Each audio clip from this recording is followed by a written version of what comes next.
Vamos a leer hoy el Evangelio según San Marcos, en el capítulo 6, versículos 1 al 6. En aquel tiempo Jesús se dirigió a su ciudad, y lo seguían sus discípulos. Cuando llegó el sábado, empezó a enseñar en la sinagoga. Una multitud que lo oía se preguntaba asombrada: ¿de dónde saca todo eso? ¿Qué sabiduría es esa que le ha sido dada? ¿Y esos milagros que realizan sus manos? ¿No es este el carpintero, el hijo de María, hermano de Santiago y de José y Judas y Simón? ¿Y sus hermanas no viven aquí con nosotros? Y se escandalizaban a cuenta de él. Les decía: ¿no desprecian a un profeta más que en su tierra, entre sus parientes y en su casa? No pudo hacer allí ningún milagro, solo curó a algunos enfermos imponiéndoles las manos, y se admiraba de su falta de fe. Y recorría los pueblos de alrededor enseñando. Palabra del Señor. Gloria a ti, Señor Jesús.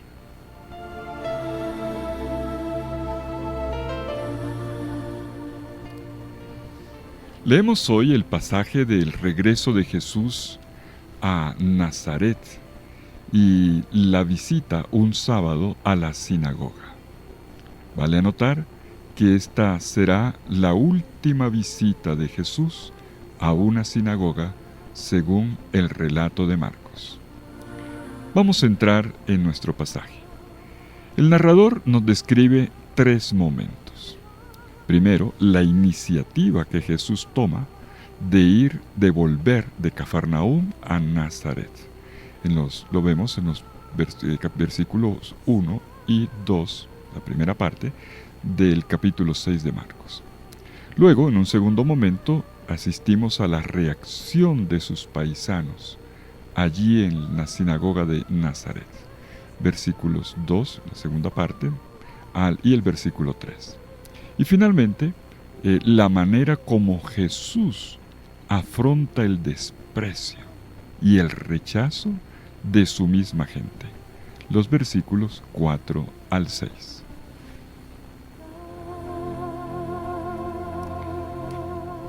Es interesante cómo comienza nuestro relato. Dice el narrador que Jesús salió de allí. Se refiere expresamente al hecho de que Jesús abandona el lugar donde había ocurrido la resurrección de la hija de Jairo, probablemente en Cafarnaúm. Tenemos entonces un cambio notable de escenario. De la casa de Jairo, Jesús se traslada a la sinagoga del pueblo que lo vio crecer, Nazaret. Curiosamente, no se dice expresamente el nombre del pueblo, pero no puede ser otro.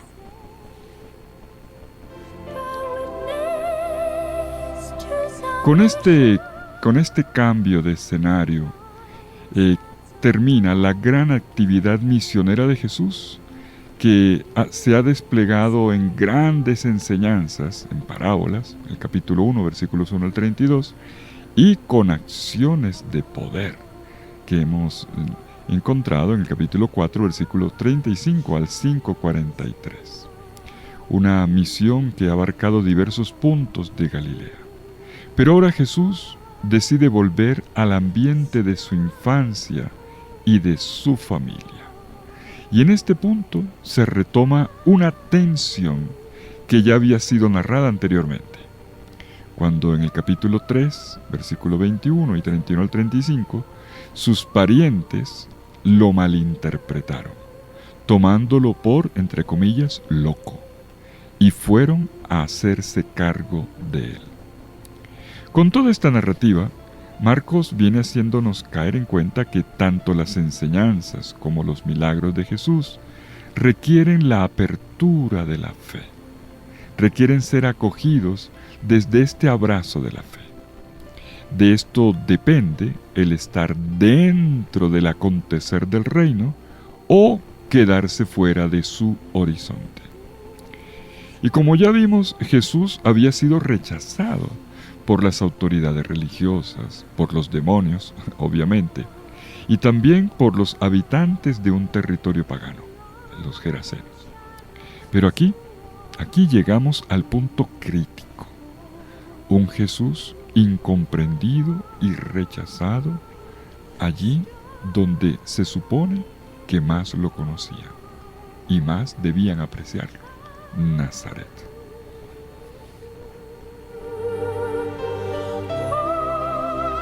Sí, esto es lo primero que se subraya.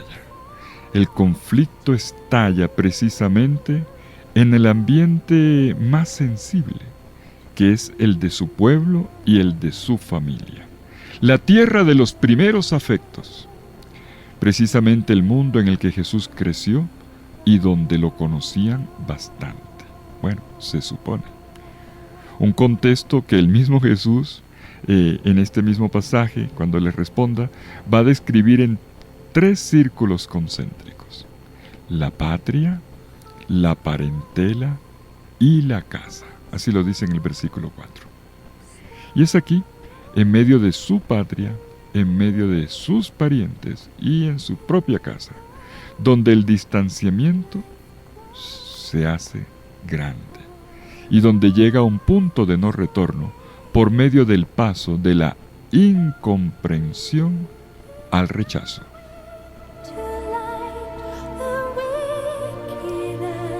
Pues bien, ya el versículo 1 nos ha colocado, nos ha introducido en el ambiente, en el contexto, en el escenario de este pasaje tan fuerte.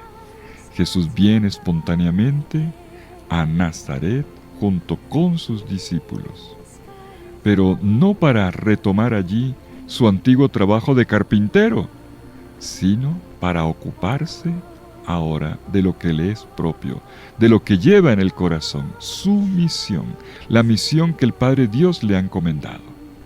Jesús no desea otra cosa que evangelizar a su propia gente. Sí, Jesús se la juega viniendo a Nazaret a evangelizar a su propia gente, pero las cosas salen mal.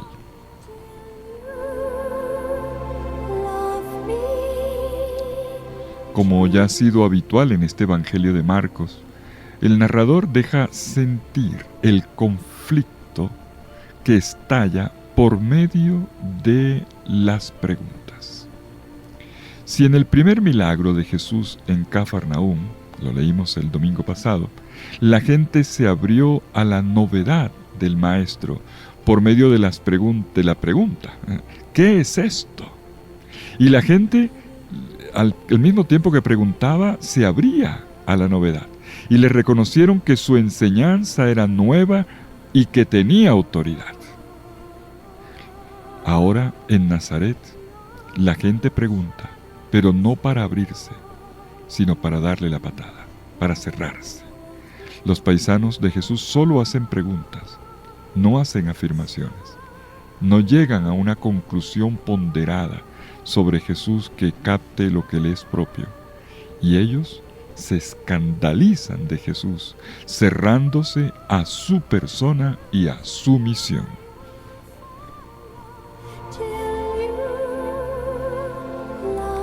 En el centro del episodio, en un segundo momento de la narración, se hace oír una cascada de 5 preguntas, 5, que no son formuladas para aprender, sino para poner en duda.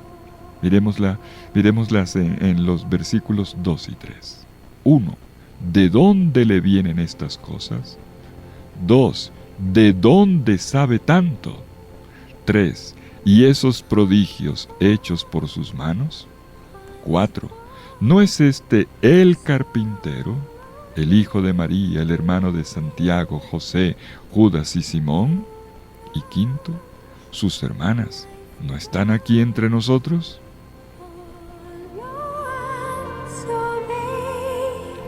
Son 5 preguntas punzantes que expresan lo que ellos ya creen saber de Jesús. Preguntas, además, que ponen de manifiesto un bloqueo ante la novedad de la identidad de Jesús, su naturaleza y el origen de sus enseñanzas y prodigios. Esos 2 aspectos son puestos en cuestión: su naturaleza y el origen de sus enseñanzas y milagros. Y las preguntas sobre el origen y la naturaleza de sus 2 principales formas de misión, que es predicar o enseñar y sanar y exorcizar, palabra y acción, las preguntas sobre esto son muy importantes. ¿Quién es este? ¿De dónde le proviene? Ya desde la primera pregunta notamos la clave.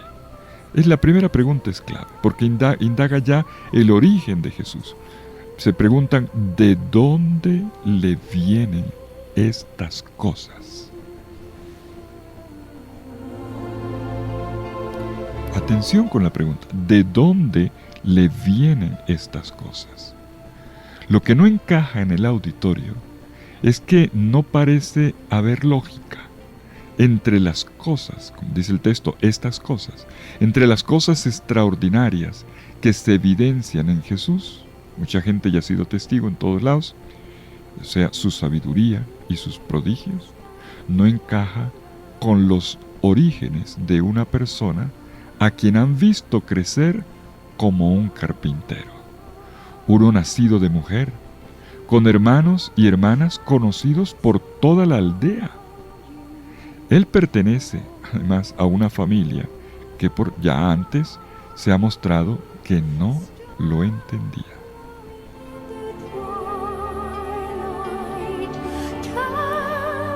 Y este choque es llamado por el Evangelio escándalo. Y todos se escandalizaban a causa de él. Antes de las preguntas, se decía que la gente estaba maravillada. Pero después de las preguntas, se dice que estaban escandalizados. Vemos cómo de la perplejidad del asombro se pasa al choque con la persona de Jesús. Y hay un detalle más. Es interesante notar que en medio de las preguntas a Jesús, 3 veces se refieren a él con un este. No lo llaman con nombre propio, ni con ningún título, sino lo llaman este. Eso no tiene nada de amable, nada de cortés. No pasa desapercibido que en la manera de referirse a él hay un matiz de desprecio. En pocas palabras, la gente de Nazaret cree que ya lo conoce, que lo conoce de arriba abajo. Piensan que él es eso y nada más, el carpintero. Puede que ellos, claro, han crecido con él, lo han visto, conocen su familia, conocen su mundo, pero no se dan cuenta realmente quién es. Jesús puede haberlos impresionado con sus enseñanzas y con sus milagros. Jesús ya es un famoso, entre comillas, pero para ellos, nada de lo que hace pareciera provenir de Dios. No lo hace por encargo de Dios y por lo tanto no captan que todo en Jesús proviene de su misión divina.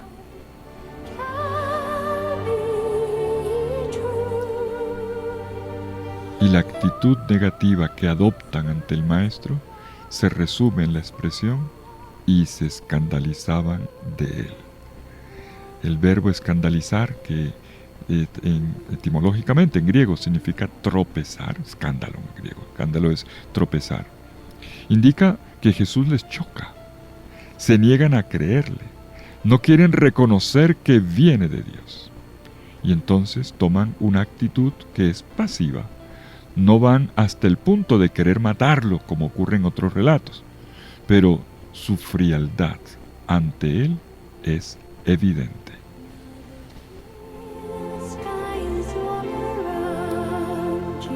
En la tercera y última parte del relato vemos cómo reacciona Jesús. Concretamente, hay 3 reacciones de Jesús. Veámoslas. Primero, Jesús los afronta citando en voz alta el proverbio popular que decía: un profeta solo carece de prestigio en su patria, entre sus parientes y en su casa. Versículo 4. Un profeta solo carece de prestigio en su patria, entre sus parientes y en su casa. Jesús se identifica con los profetas. Se hace llamar profeta. Y recuerda la experiencia común, lo conocemos en el Antiguo Testamento, de que los profetas los admiraba la gente de fuera, pero en su casa no les paraba muchas bolas. Jesús asimila su experiencia con la de estos antiguos profetas, haciendo del escándalo y del rechazo una parte integrante y necesaria de la realización del plan de Dios. Lo que Jesús está diciendo al final es positivo, porque de esta manera reivindica que viene de Dios. Si lo rechazan es porque es verdaderamente de Dios. y así confirma lo que hasta ahora Él ha sostenido.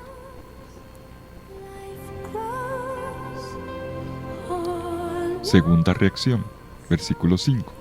Jesús no pudo hacer allí ningún milagro, a excepción de la curación de unos pocos enfermos, a quienes sanó imponiéndoles las manos. Fíjense ustedes, la primera parte de la frase es negativa. No pudo hacer allí ningún milagro. No pudo. Ojo, no pudo. Pero luego se abre una especie de boquete en positivo. De todas maneras, aunque pocos, sí hubo milagros. El rechazo no neutraliza, no paraliza la misión de Jesús.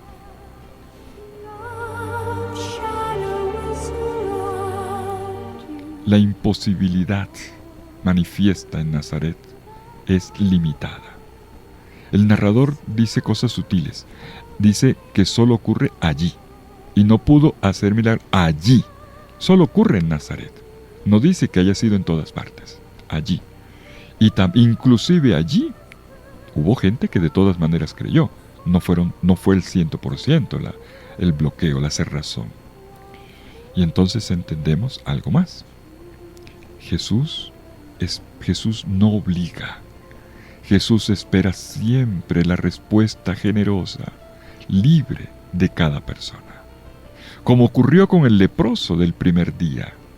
Jesús lo curó después de que el enfermo le dijo con humildad: si quieres, puedes curarme, dice Marcos 1:45. Y Jesús lo curó. La potencia de Jesús obra allí donde hay apertura, donde hay fe. Y por eso fue duro, pero Jesús no la perdió en Nazaret. Hubo gente que sí se abrió. Y vemos al final, en la última línea, cómo el narrador nos cuenta una tercera reacción de Jesús. Dice en el versículo 6, y Jesús se quedó asombrado por la incredulidad de ellos. Los últimos 2 pasos están estrechamente relacionados. En los pasajes anteriores, sobre todo el capítulo 5, vemos cómo la fe suscita las sanaciones. Quizás la mejor síntesis la podamos encontrar en las palabras que Jesús le dice a la hemorroísa: hija, tu fe te ha salvado. Marcos 5:34. O en las palabras que le dirige a Jairo, el jefe de la sinagoga, en 5:37. No temas, basta con que tengas fe. Y entonces entendemos algo más. Si con las fuerzas de la naturaleza Jesús se impone, como se vio en la tempestad calmada, ante personas Jesús se comporta de manera diferente. Ante ellas nunca se impone. Jesús siempre espera su decisión personal.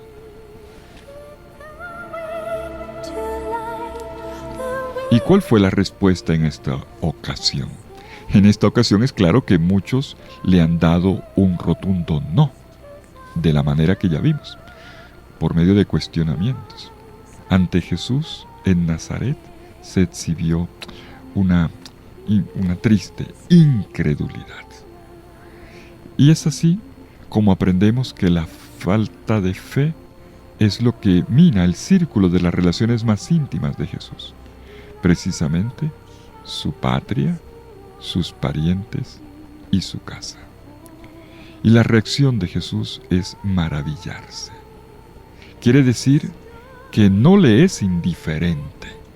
Cuando una persona te rechaza, tú la puedes ignorar. No, Jesús no lo ignoró, no le fue indiferente. Mostró que le sorprendía. Él deja ver que esta incredulidad de su propia gente le toca el corazón.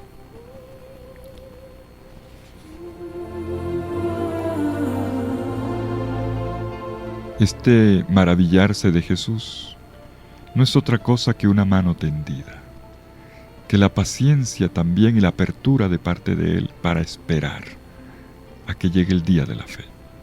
Jesús no obliga, espera, como ocurrió con esos poquitos de Nazaret que pudieron ser sanados.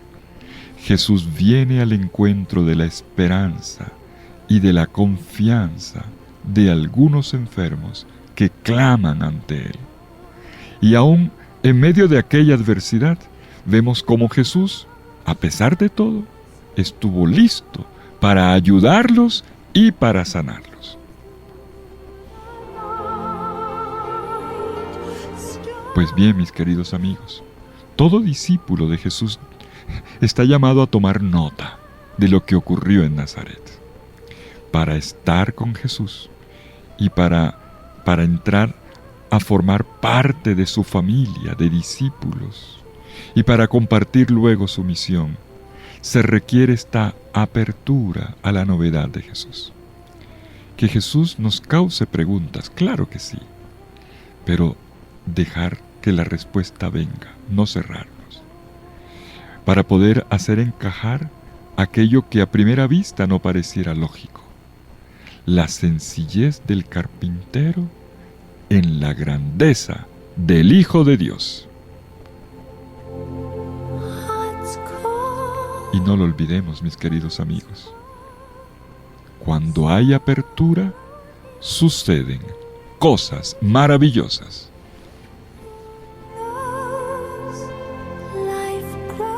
La misión de Jesús no terminó aquel día. Se le cerraron las puertas, pero dice enseguida la última línea del Evangelio, y Jesús recorría toda la región, todos los alrededores. La misión de Jesús es imparable, y Él continúa esperando. Pero graba en tu corazón esta frase: cuando hay apertura, suceden cosas maravillosas. Que el Señor te bendiga en el nombre del Padre, y del Hijo, y del Espíritu Santo. Amén. Feliz día para todos.